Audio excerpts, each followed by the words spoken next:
நான் கேட்கிறேன், விஜய் அவர்கள் இன்னைக்கு அரசியலுக்கு வந்திருக்காங்க. போன வாரம் விஜய் அவர்கள் கோவால ஒரு கல்யாணத்துக்கு போறாங்க.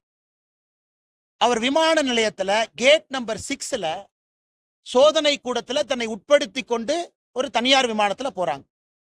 அவருடைய பிரைவேட் போட்டோ எப்படி வெளியே வந்துச்சுங்க? பிரைவேட் போட்டோ எப்படி வெளியே வந்துச்சு?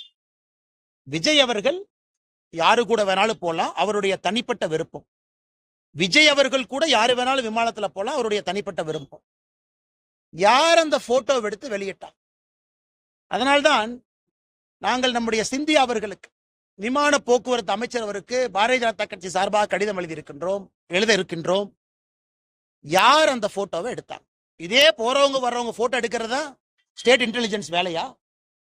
ஸ்டேட் இன்டெலிஜென்ஸ்ல போட்டோ எடுத்து திமுக ஐடி விங்கு கொடுக்கறதா அவங்க வேலையா? ஆனா ஒரு மனிதருடைய தனிப்பட்ட வாழ்க்கையிலே தலையிடுவதற்கு யாரும் உரிமை இல்லை. அவங்க பேசுறது பிஜேபிக்கு எதிராக பேசினா கூட நான் இந்த கட்சியினுடைய மாநில தலைவராக சொல்லுகின்றேன், இதுதான் நீங்க காட்டக்கூடிய அரசியல் நாகரிகம்.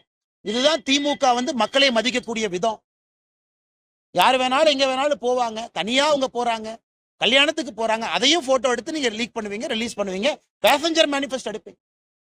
அதனால்தான் விமானத்துறை போக்குவரத்து அமைச்சரத்துக்கு எழுதுறோம், சிசிடிவி எக்ஸாமின் பண்ணுங்க.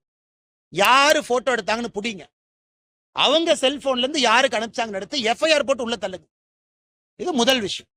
இரண்டாவது, உங்களுடைய கேள்வி, அண்ணா இன்னைக்கு நடிகர் விஜய் அவர்கள், தமிழக வெற்றி கழகத்தினுடைய தலைவர் அவர்கள், அவருக்கு தெரியும், அவர் உட்கார்ந்து அரசியலை பார்க்கணும், உன்னிப்பா பார்க்கணும். இத்தனை நாளா கொஞ்சம் சினிமால பிஸியா இருந்தாங்க, அதனால 10 ஆண்டு காலம் மோடி ஐயா அவனுடைய ஆட்சியை சரியா கவனிச்சாங்களான்னு தெரியல. இப்ப அரசியலுக்கு வந்திருக்காங்க, அதனால அவர்கள் கவனிக்கணும். 10 ஆண்டு காலமாக அம்பேத்கர் ஐயா சொன்னபடி அரசியல் செய்து நாட்டு மக்களுக்கு நல்லது செய்வது யார்? அவங்க பின் பாயிண்ட் பண்ணட்டும். இந்த இடத்துல பிஜேபி அம்பேத்கர் ஐயா கொள்கைக்கு விரோதமா போச்சு சொல்லட்டும், பாயிண்ட் சொல்லணும், பாயிண்ட் சொல்லணும்.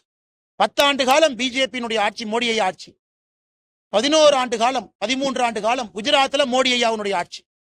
ஒரு இடத்துல அம்பேத்கர் ஐயாவுக்கு எதிராக நாங்கள் நடந்து கொண்டோம் அப்படின்னு ஒரு கட்சி வாய்க்கிலேயே உதயநிதி ட்வீட் போடுறார். அந்த ட்வீட்ல ஒரு லைன் போடலாமே, இது அம்பேத்கர் ஐயாவுக்கு எதிரானது. அம்பேத்கர் ஐயா கொண்டு வந்த அரசியலமைப்பு சட்டத்துல ஒரே நாடு ஒரே தேர்தல் இருக்கு.